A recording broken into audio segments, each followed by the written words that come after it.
This is an amazing brother that's bringing his own energy and spirit to the mighty borough of Brooklyn, and that is Brooklyn Borough President Antonio Reynoso.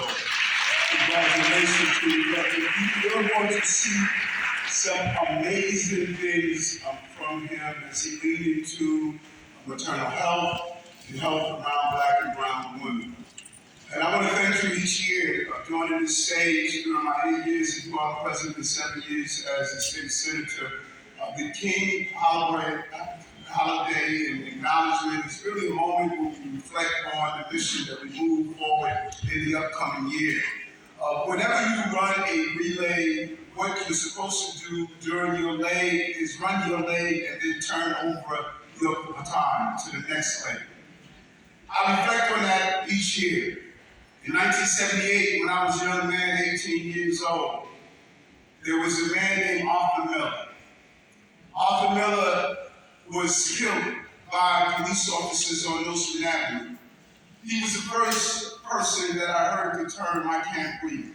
He died from a chokehold. We were at a rally that was being sponsored by my mentor and spiritual father, Reverend Herbert Dortcher. And there was a bunch of us in the audience. We were young people. We were energetic.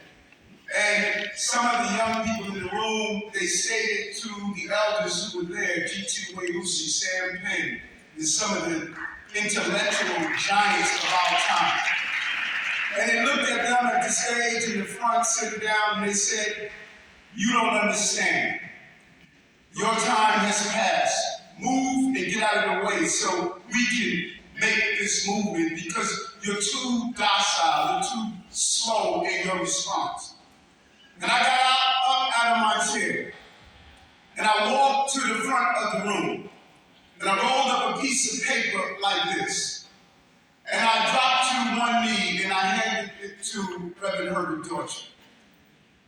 Because I understood they ran their leg.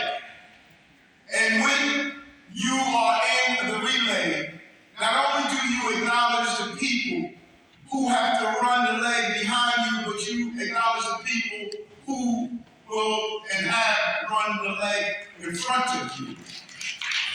And as we sit here today, I know that I